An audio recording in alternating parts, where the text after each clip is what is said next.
So when I first started here going into 2004, I went to my first conference at Unity, and it was in March. And I was at a Chinese restaurant looking out the window at my rental car, and it began to hail. And there was so much hail that the rental car was totaled, literally. And I'm not juicing this up for a good opening story. I mean, it was really totaled. And so I come back into the next week, and I'm speaking on that Sunday, and I said, "Welcome, everyone. It's so good to see you. I've been through hell." They're all looking at each other like, "Oh, my gosh, she's not going to be like Reverend Allen. Oh, my God." She said, "Hell, and we're in unity, and what does that mean?" And some people kind of held their breath, and I went, H-A-I-L, and they went, "Oh, okay." A subject that on the journey with Carson Pearson, and I want you to be on this journey with me, even with what you're quick to defend that you're already clear about. I want you to be on this journey with me that even though you already have your TSA approval card, you've already been stamped, and you don't have to go through a lot of security systems in your own mind, I'm inviting you to come each week and just partake even in what you think you already know. Because more often than not, what happens is we're so confident in our intellect that we become aware of some of the things in our emotional body that are guiding us or making some decisions for us. Yes? And so I would invite you to be in a place and to free yourself. Of course, in Unity, we don't believe in real estate at all, unless you privately own it or some. We don't believe in a real estate called hell. We don't really believe in a real estate called heaven.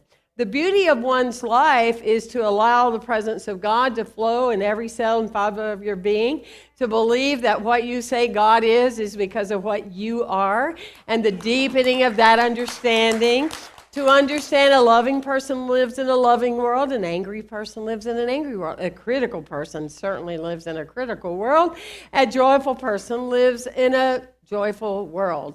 And so in that space, what we come to understand in Unity, our afterlife means that we are ongoing. Probably we just pick up our shoes and that we wake up somewhere else and we're doing something. I don't think we rest in peace, because most of us high energy people that I met, I can't imagine you sitting around and doing nothing for too long. So I don't tell people rest in peace. I say, go get them.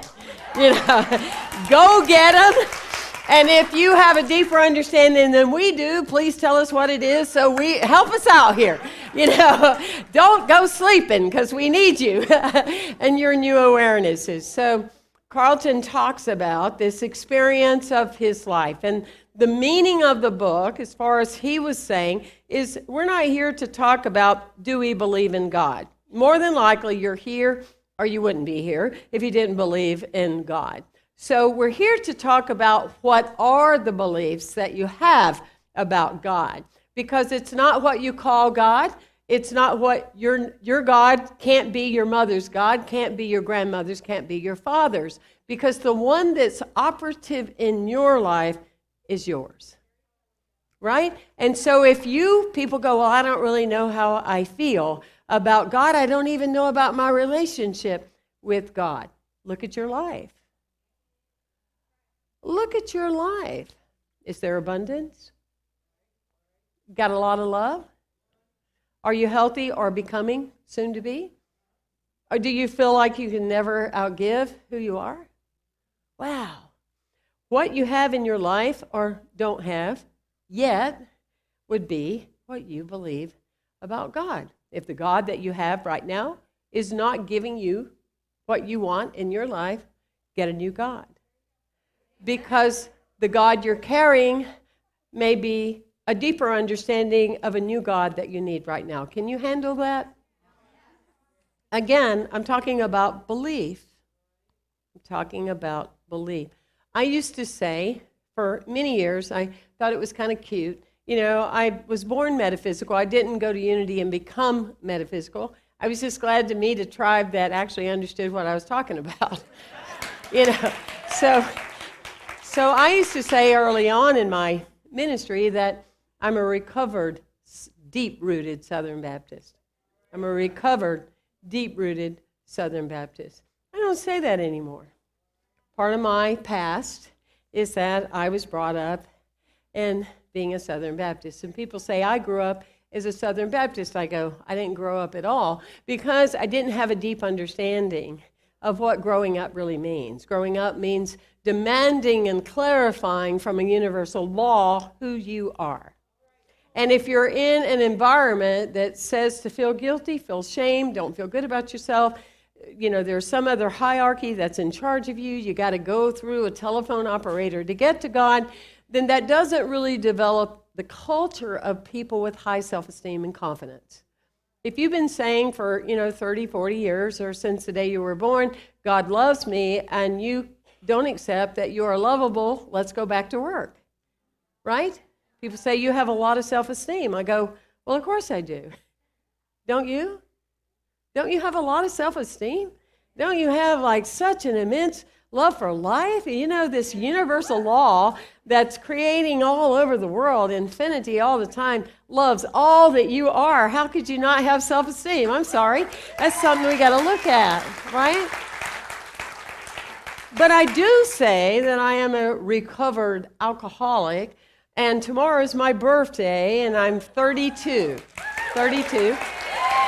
And I do say that because I live it out loud, because I want you to know it's not a struggle. I would never want to go back. The best time I had was just not that great. And I didn't enjoy apologizing for myself. And that's when you really look at the depth of God in your life. Are you apologizing for yourself? And then if you are apologizing for yourself in any circumstance in your life, there's a broader God for you to draw in and start expressing and allow to be born.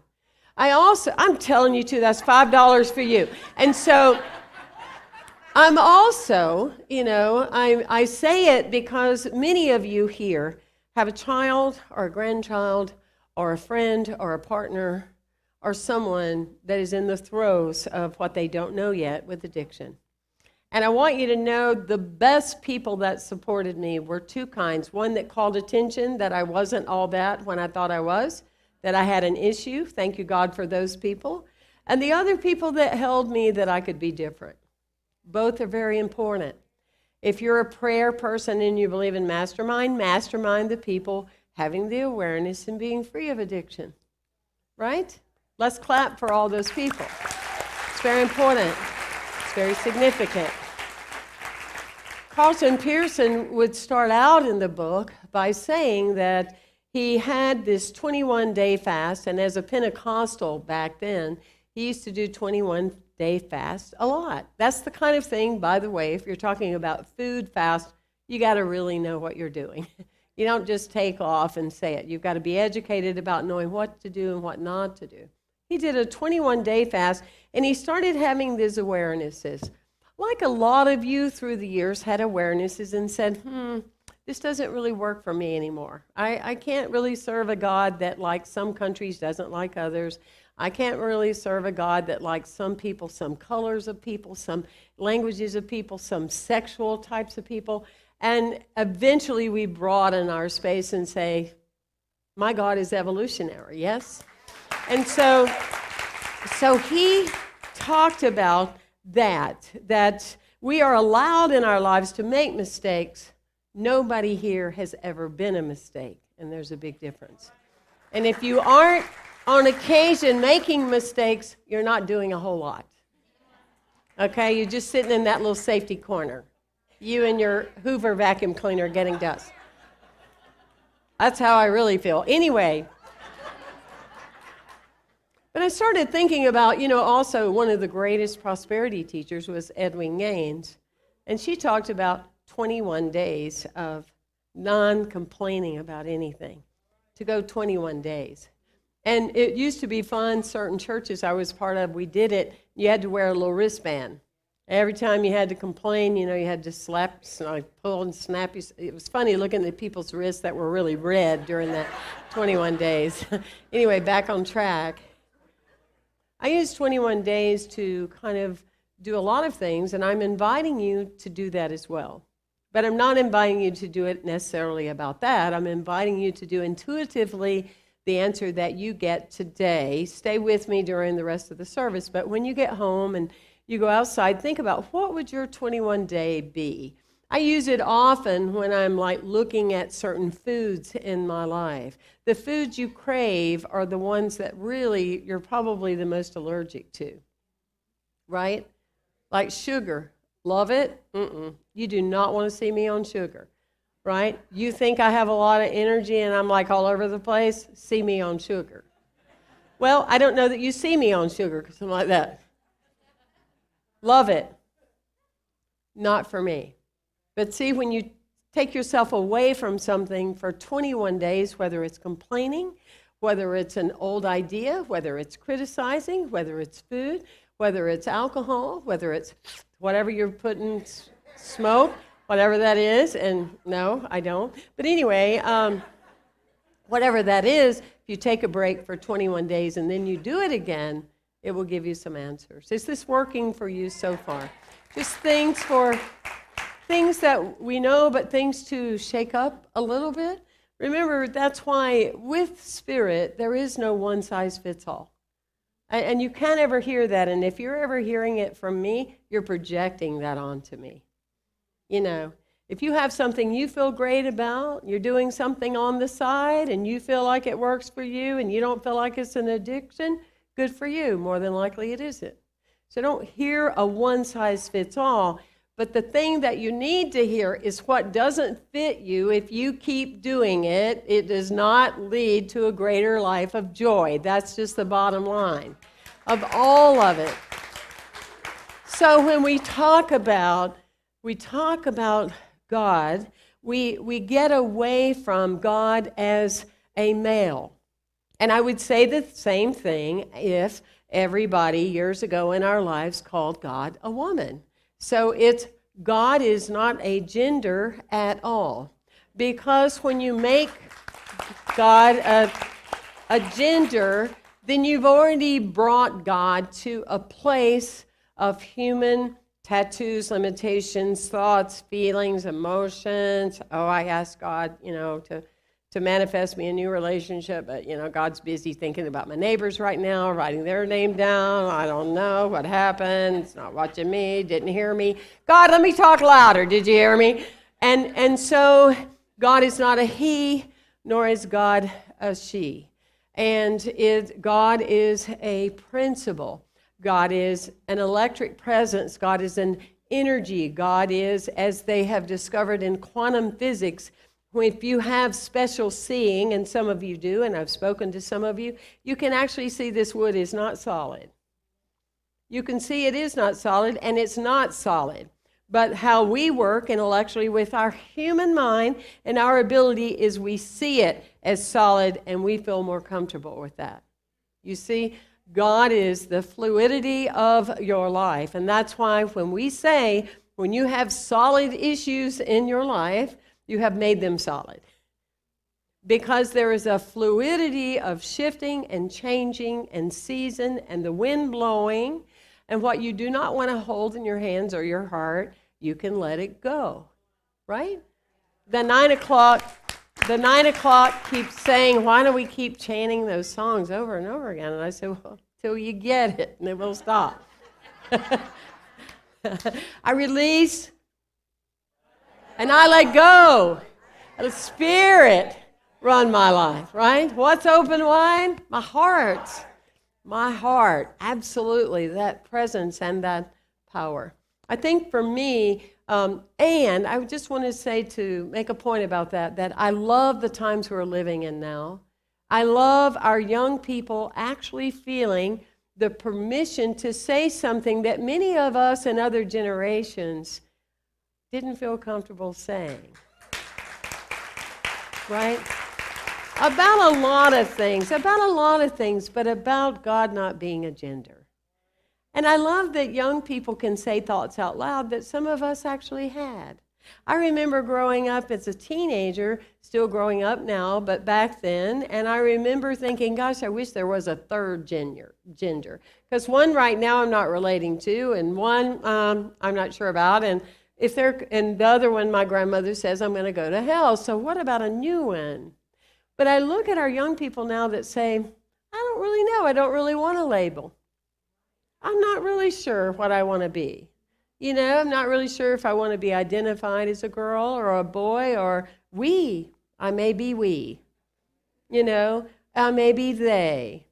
And I think, wow, the bodacious courage to say that I just want to express creation, right? And if you look at it at a deeper level in your humanity, and don't try to make it what your parents made you, that their grandparents made them, and you have an open heart, you'll say, wow, what is happening here is the law of universal love is operative.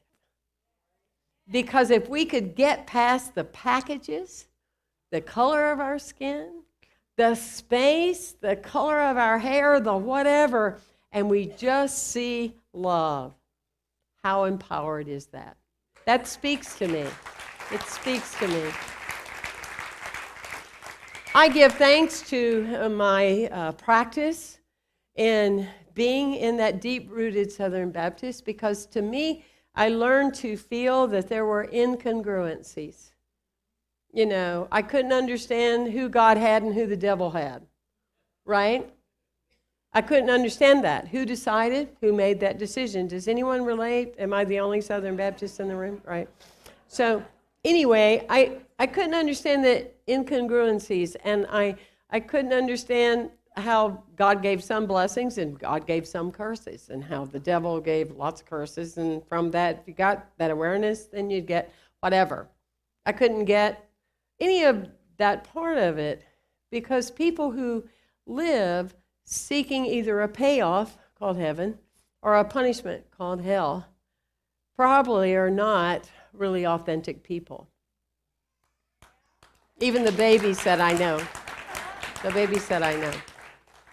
And so we move into this essence of heaven is right now, and hell can be right now. Not H-A-I-L, but if one chooses not to align with their one-size-fits-all, they can experience hell as in not so fun. Are we all on the same page? Yeah. But it's something that you're saying, I know I've made peace with this, but I want you to look further and deeper, because we are the leaders. We are the spiritual conversation that is going to free humanity. Do you realize how important that is? It's very important, and this is not something to gloss over. This is something that it is time for this message to be everywhere, not according to Temple Hayes, but according to the truth that's wanting to emerge, that people like Carson Pearson, Bishop Pearson, have been willing to be brave, have people not like him. I look at Marianne Williamson and people go, well, I don't know if she'll be the president of the United States. I'm going, are you kidding me? Somebody willing to step out there and take all this stuff coming at you, or any candidate. Come on. I mean, they go through a lot. They go through a lot to say, here's how I feel. And we feel shy sometimes telling somebody at the office where we go to church, for goodness sakes. You know what I mean? So I applaud people who are willing to stand out and make a mighty noise for what they currently believe.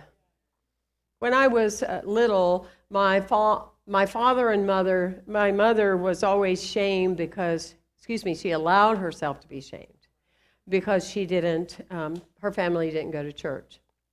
And people actually believed where my town was, if you didn't go to church, that was an automatic ticket.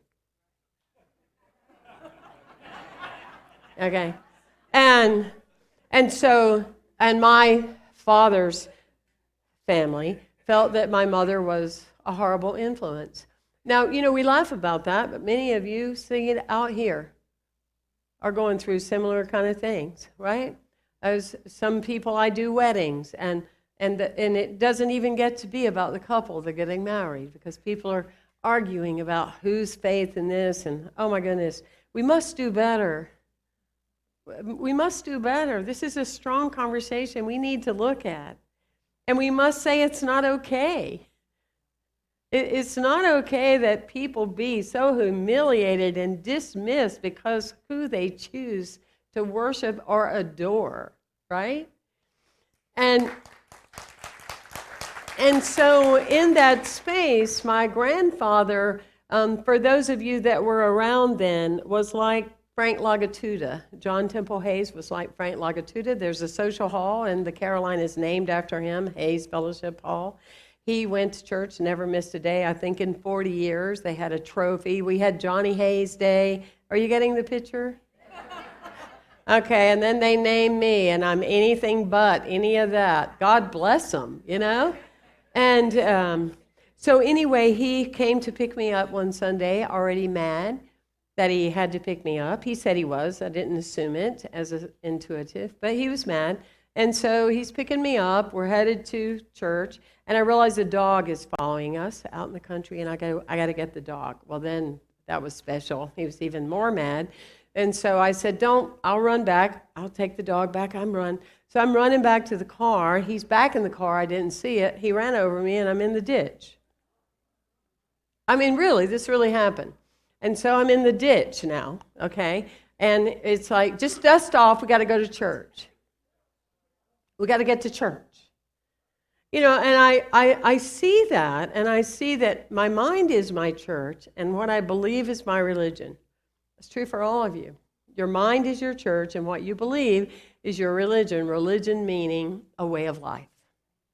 It's your mind. It's not a building. We come to celebrate, chant, experience, magnify, rejuvenate, remind each other, but church doesn't necessarily make that relationship. And I thought about the fact of what he missed about me that day. Right? Boy, could I have told him some stuff. And the things I missed about him, that we could have had church on the side of the road.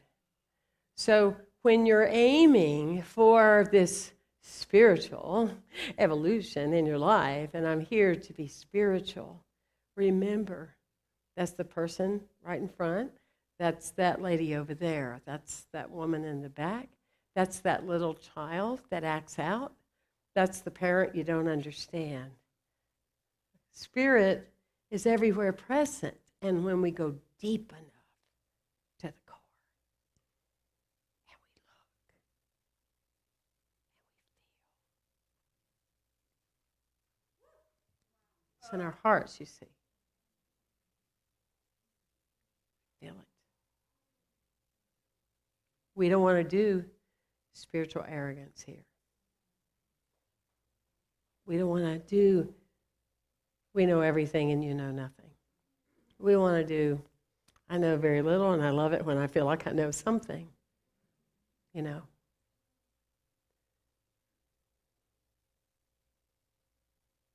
Our soul is activating truth. That's our SAT. Our soul, activating truth. And if you are currently going through a spiritual relocation, you thought you had a job and they let you go and you didn't expect it. You thought that was your love and they're not. You have something with your health that has ripped the carpet out from under you. That is a spiritual relocation. That means that in your humanity, in your psychology, in your personality, you probably more than likely wouldn't have had the courage to do it yourself. So the universe that love's essence of you, the soul agreement that you made as a covenant that was placed in your hearts as law the day you were born or previously that you agreed to, says, pull the carpet out from that one because they need to get right on track. It is not a God working against you. It is the God you still don't know yet working for you, you see. And the moment you trust that process, you will find your heaven now on earth in this moment.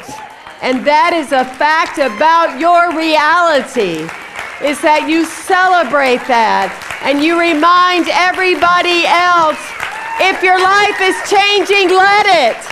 Release, let go. Release, let go. These old paradigms, they are not going to work anymore. They won't work, and they cause pain. You let it go. So the woman has a near-death experience. She goes to the other side, and she sees the light, and she knows they're not resting in peace there. They're having fun. They're doing school. They're eating tacos with no carbs. I mean, they're having a great time in the afterlife, and they're just enjoying the space, and she views down some things that she still wanted to do, and so she makes the decision that she's going to come back into her human body. And she goes and she gets a tummy tuck, and she gets, other things. She gets plastic surgery. She changes her hair and just changes dramatically, and she's all that, And so she is walking across the street. She gets hit by a car and she dies. So she goes to the afterlife and she sees God there and she goes, what in the world? I said I want to be back, and I came back, and I'm ready. And God goes, I didn't know that was you.